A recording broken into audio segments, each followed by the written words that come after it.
Talked a lot recently about inflation and the price of things like food and fuel increasing by a lot in some cases. But something we cannot forget about is the cost of childcare. When families think about their budgets, it's usually one of the most expensive items every single month, if not the most expensive, and it's only getting worse. A local group called United We just released a new report about childcare costs in Kansas. It shows the annual cost of infant care.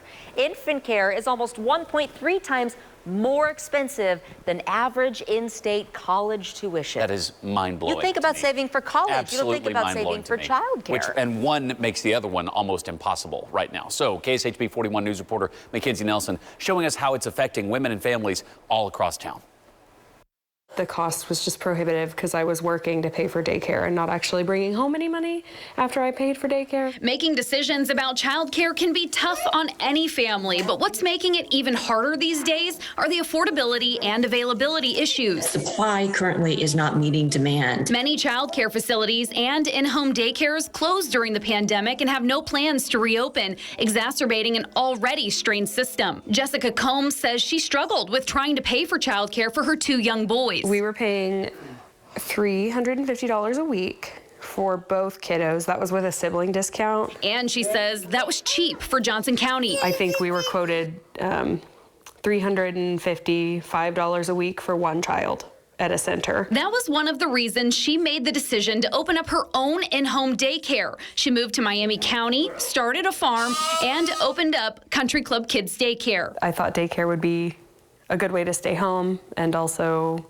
make a little bit of money. I don't make a whole lot, but it pays some of the bills. Combs says one of the big misconceptions in the conversation surrounding daycare is people think that daycare providers are making it unnecessarily expensive. I'm not actually getting rich by any means. I wish. She says factoring in all of her costs, she's actually making less than minimum wage, and it's just getting worse with inflation. I unfortunately just had to raise my rates a little bit because everything is just getting so costly.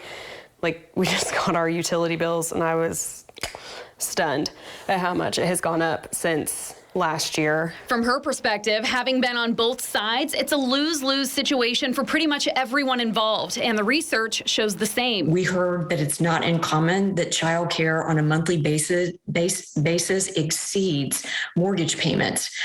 So a real challenge that so many families are having to address. Wendy Doyle, the president of United We, says the effects of this are even further reaching because when families are making decisions about what to do, it often results in one parent staying home to care for the kids, and that decision is disproportionately impacting women. When women step out of the workforce, we know that that is, one signal and one step that already starts to create the divide between pay between women and men. So that's where one step where it creates inequities in pay, especially when women want to re-enter the workforce. Doyle says this is an issue that is going to require some creative childcare solutions and some cooperation from employers in order to keep women in the workplace. She says she's heard from some companies that are creating childcare facilities within their companies. Others are providing childcare stipends for employees, but Doyle says more needs to be done. It's a long-term strategy that will need to be in play. It's a marathon, not a sprint,